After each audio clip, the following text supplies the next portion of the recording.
Hello everyone, and welcome. I'm excited to kick off our presentation today on the fascinating topic of the cell wall. Today, we'll explore what the cell wall is, its structure, and its importance in biology. We'll also look at how it differs across various organisms. So, let's get started and dive into the world of the cell wall. Let's talk about the cell wall. A cell wall is a tough layer that surrounds the cell, and it can be either flexible or quite rigid depending on the type of cell. It's located outside the cell membrane, acting as an extra layer of protection. Its main roles are providing structural support to help maintain the cell's shape and protecting it from damage. Additionally, the cell wall functions as a filtering mechanism, controlling what enters and exits the cell. Understanding the cell wall is important because it highlights how cells are supported and protected in different organisms, which ties into the overall theme of cellular structure and function. Let's take a closer look at this content slide. Here, I want to emphasize the key points that are essential to understanding the overall message. First, we see the letter P, which might seem simple, but it actually represents a fundamental concept in our discussion. It could stand for probability, pressure, or any number of core ideas, depending on the context. The important thing is to recognize that this symbol is a placeholder for something vital. As we explore this, think about how this concept connects to the larger theme of our presentation. Whether we're talking about data analysis, system processes, or decision-making, understanding the significance of this element helps us see the bigger picture. The main takeaway here is that small symbols or concepts, like this P, often carry a lot of weight in how we interpret information or approach problems. So, keep in mind that even the simplest notation can be a gateway to deeper understanding. And as we continue, we'll see how this element integrates with other ideas to form a comprehensive picture. This is a great reminder that in complex topics, every detail matters. Let's take a closer look at the wall structure. The main constituent here is cellulose, which forms the framework of the wall. It's actually the most abundant organic compound found in plants, providing rigidity and support. In addition to cellulose, there are other polysaccharides like lignin and various fatty compounds.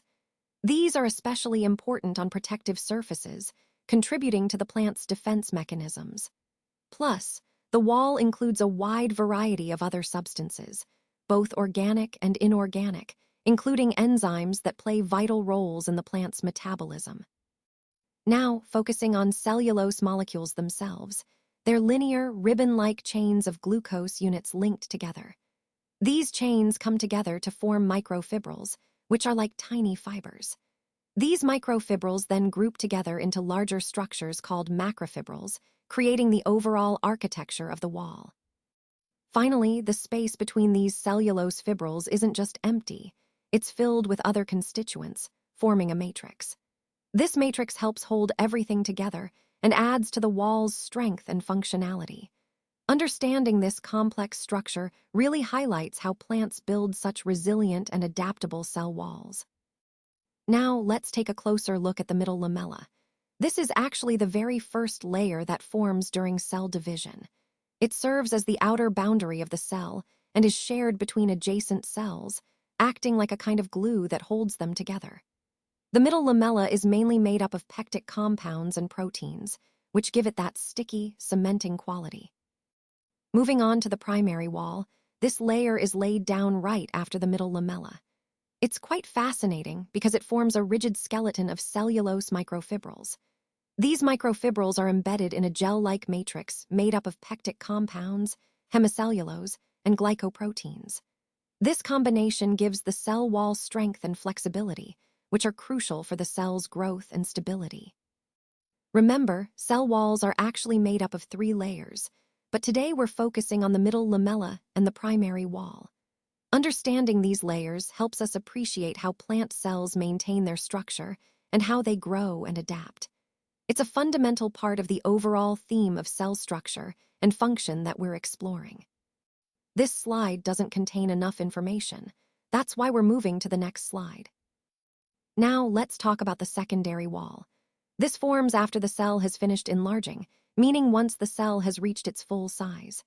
The secondary wall is incredibly rigid, which is crucial because it gives the cell its strength to withstand compression and mechanical stress. It's mainly composed of cellulose, hemicellulose, and lignin, which work together to reinforce the structure. You'll often find that the secondary wall isn't just a single layer. It's often layered, adding more strength and durability. This layered structure is especially important in supporting the plant, helping it maintain its shape and resist external forces. Overall, the secondary wall is a key component in the plant's ability to stand tall and endure environmental pressures, tying back to the larger theme of plant structural integrity. This slide doesn't contain enough information. That's why we're moving to the next slide. This slide doesn't contain enough information. That's why we're moving to the next slide. This slide doesn't contain enough information. That's why we're moving to the next slide. Let's talk about the properties of the cell wall. The cell wall plays a crucial role in organisms that have one. It provides rigidity and strength, which helps protect the cell against mechanical stress. Think of it as a sturdy shield.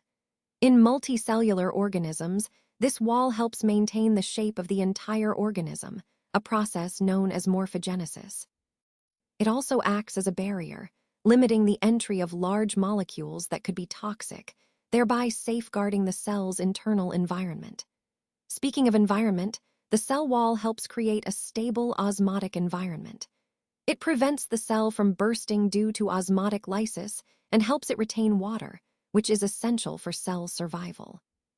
It's important to note that the composition, properties, and shape of the cell wall aren't static. They can change during different stages of the cell cycle and are influenced by growth conditions. All these features highlight just how dynamic and vital the cell wall is for the overall health and function of the cell. Let's talk about rigidity in plant cells.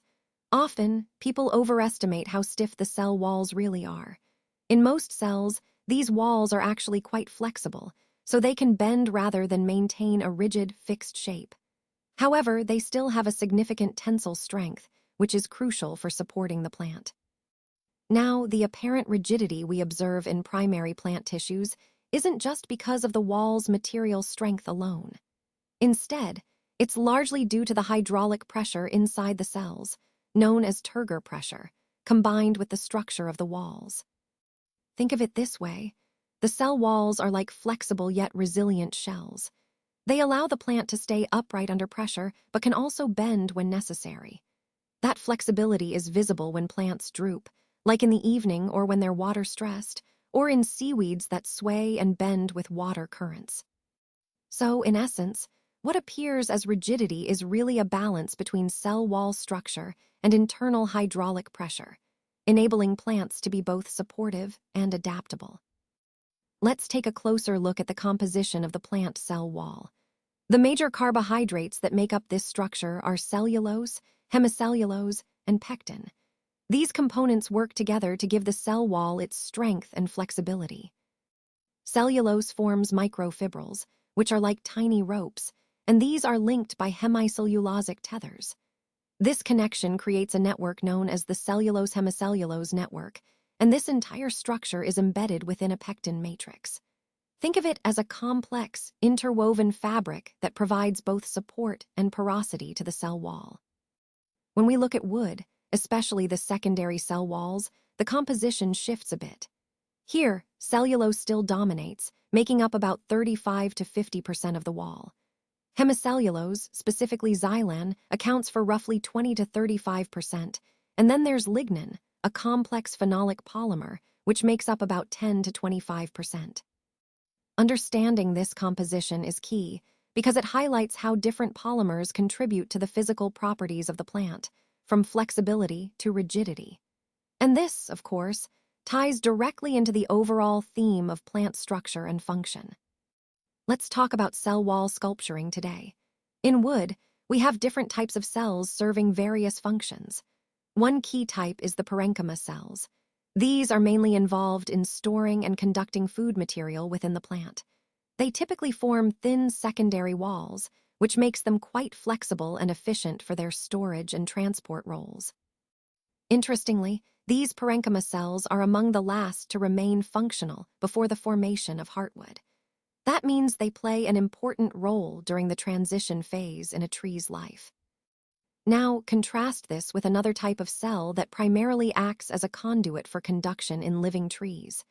These cells usually develop secondary walls, which make them sturdier. Their main role is to provide mechanical support to the stems. Think of them as the structural backbone of the plant. So, in summary, we see a balance in cell wall sculpturing. Some cells are designed for flexibility and storage, while others are built for conduction and support, all working together to ensure the tree's health and functionality. Let's talk about pitting today. All types of cells are characterized by secondary wall layers, but interestingly, these are not uniform across all cell types. In particular, coniferous cells have a different pattern. Instead of having a continuous secondary wall, their walls are interrupted by regions where the secondary wall is actually lacking. These interruptions are what we refer to as pits. Pits are important because they facilitate the movement of fluids and nutrients between cells, especially in woody tissues. Recognizing these patterns helps us understand how different plant cells adapt structurally to their functions. So, in essence, pitting reflects the specialized nature of cell walls, highlighting the diversity in how plants build their supportive and conductive tissues. This concept ties into the bigger picture of plant anatomy and how structure relates to function. Let's take a closer look at bordered pits. These are specialized structures in the cell walls that have an extension of the secondary cell wall, which we call a border, that arches over part of the pit cavity. This border essentially helps to regulate water flow between cells. In many gymnosperms, bordered pits also feature a thickening in the center of the pit membrane called a torus. The torus is a dense, thickened area that acts like a valve, controlling the movement of fluids and preventing the spread of air bubbles or embolisms.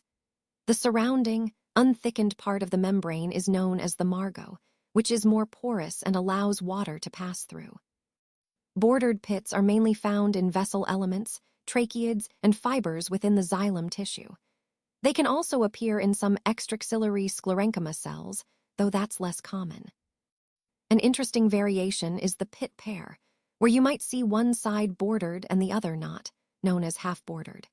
This difference can influence how water moves between cells and plays a role in the overall function of the plant's vascular system.